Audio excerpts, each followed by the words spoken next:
Let's get more on the markets and in particular the energy markets with Eddie Ghabour of KeyAdvisors Group and also the author of Common Sense Bull.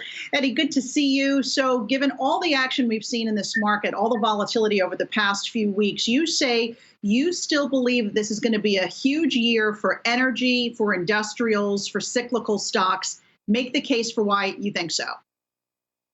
Well, look, we're getting ready to enter the next few months of some of the most highly accelerated growth in GDP since post-World War II.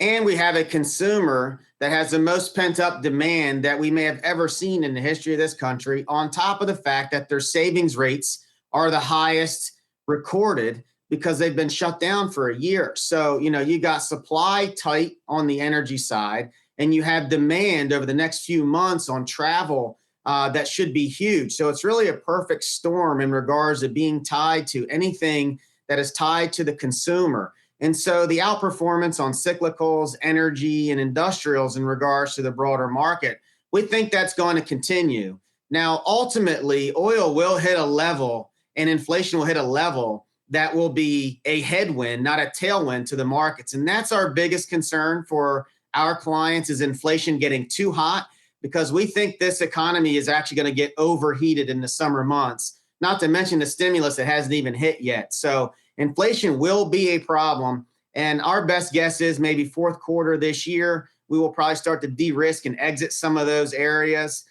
because by then we think more and more money would have rotated in there because it's so under-owned and make those prices go through the roof. I want to get your take on some of the energy companies. Chevron is having their investor day today, and they said that they want to double the returns on capital deployed by 2025, so the middle of the decade, looking for free cash flow of 10% a year or more. And this is pretty aggressive given what Exxon has said recently. Is this a sign that the energy codes are really starting to perk up and see things more favorably? Yeah, when you look at those types of companies like a Chevron, for example, I don't think they've ever missed a dividend. And when you look at the fact that as an investor who's starving for yield because of where we are in the 10-year treasury at 1.6 range, these companies for the right investor pay really nice dividends, pretty consistent.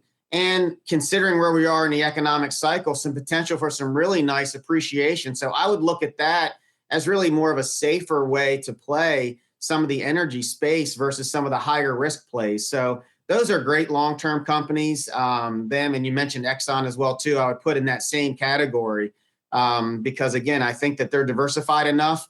And again, the yield is just wonderful. Eddie, do you have a price range right now for crude oil for 2021? Because it's hanging out at around $64 a barrel at the moment.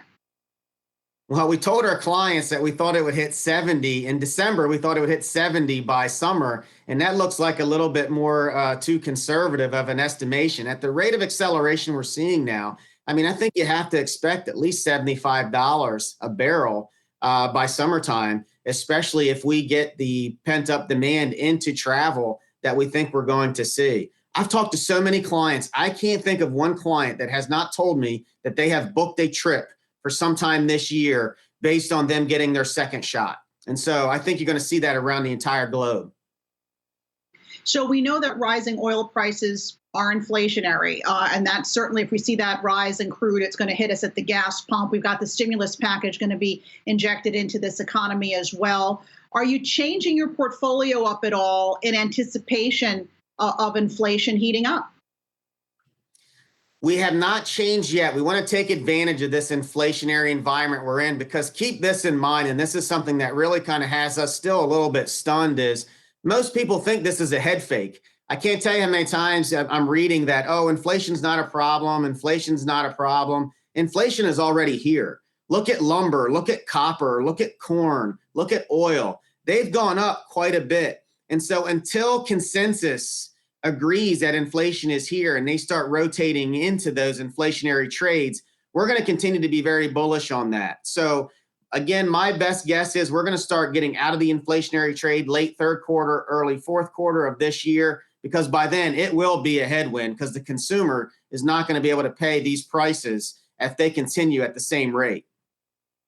We have been warned. Eddie Ghabour of KeyAdvisors Group, good to see you as always.